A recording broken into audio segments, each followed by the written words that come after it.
morning. It's just before 7 o'clock in the morning. We've been up for a little while now. After Brad having been working for a few months, we're in quite the habit of waking up rather early, which is perfectly fine. It's actually kind of nice because we get a few things done in the mornings. Brad is working on putting together the next video for you guys. It's kind of a little bit like what mornings look like. Brad gets up first, I won't lie. He gets up first and he makes the coffee, which is pretty much when I stop being quite so comatose. I love Tasmania in the winter. I just simply don't like the cold. Good morning. I can't tell you what a difference the sun makes from when we got up to now. I don't know how he did it, but he managed to get the fire going. It looks like he even took my idea in creating a drying rack for the wet wood. It's not easy, but you can get wet wood to catch on fire. Oh, she's burning good down there now.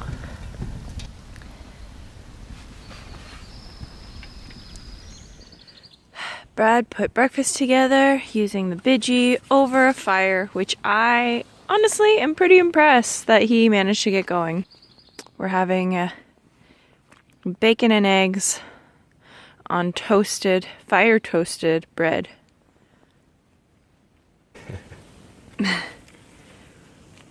Burnt up ones. There you go.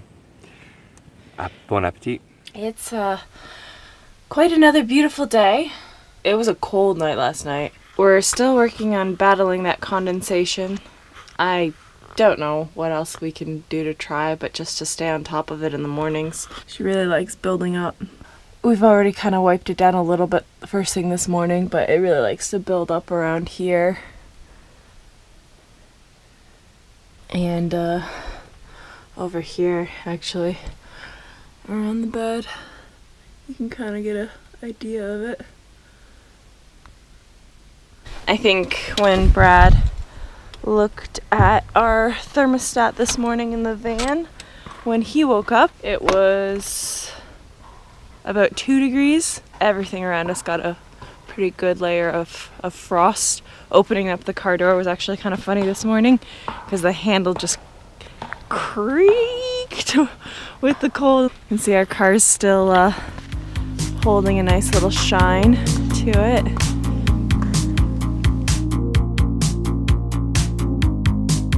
So what do you think, Brad? Are you the warmest you've ever been? Yeah, it's just such a warm morning. Man, if it was any hotter, I don't know what I would do. It's a pretty interesting spot. It's just before the Southwest National Park where we hiked yesterday, but the reserve before there is all pet friendly, which is great. Dogs are allowed to be off lead, but under effective control. We've pretty much got this section all to ourselves. I went for a walk along the beach and even the sand was frozen actually this morning.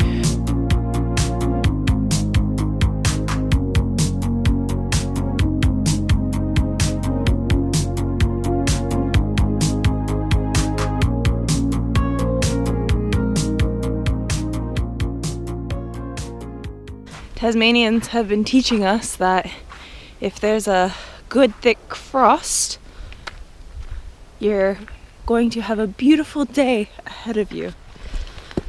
We're doing it. It's happening today. We are going to reach Australia's southernmost point. So it begins into the thick of things. Tasmania's southwestern wilderness.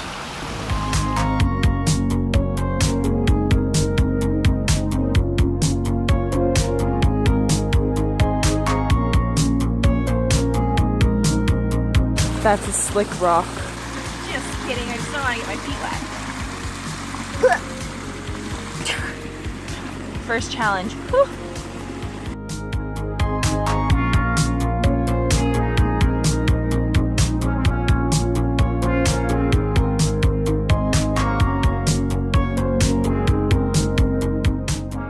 dieback is a disease that affects the roots of the native bush here in Tasmania. You want to make sure you just scrub off as much dirt as you can, give your boots a spray, wait about 15 seconds and you're good to go. You're just doing nature a favor then. All the native plants will love you and thank you as you go along your track. Don't drop the phone. We're pretty much just standing over top of this creek. In the creek. Feel like the water's actually hitting it. Hitting the duck board. Hitting the duck board, as trailmaker Brad now knows it is officially called. It's quite lovely. It is officially called duck board.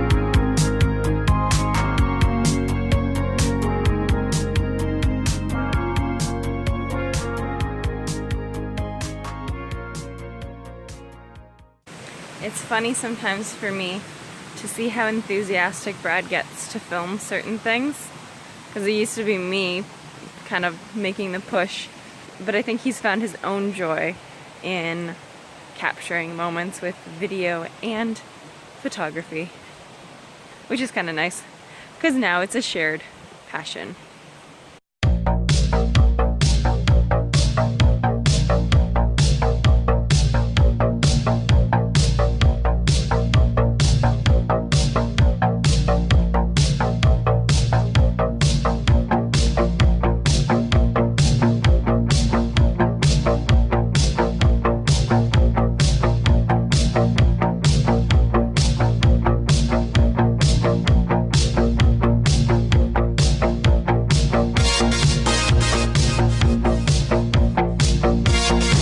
I don't know if you can hear me, but one of my favorite things that we've been doing lately hiking is carrying a hot water bottle with us. So we got these ones from Kathmandu. These keep the water warm for hours, which is fantastic because on a cold day there's nothing like having a nice warm cup of soup. It's our favorite new trail tradition. Now I can just stir it, let it sit, and then it's good to go. And I've still got more hot water for tea.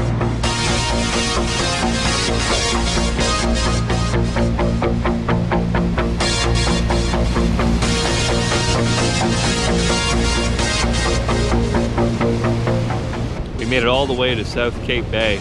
We decided to climb down the cliffs and take a look at the beach and the sand dunes.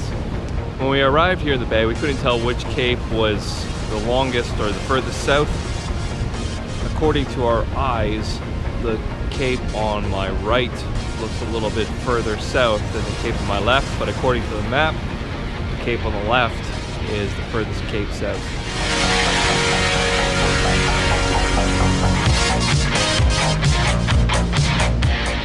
From the top of the cliffs, you can just hear the water roaring as it rushes in towards the bay.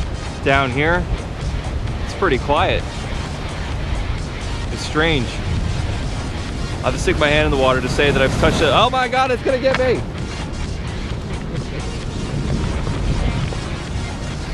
I'm gonna have to touch the water to say that I have touched water in the southernmost region of Australia.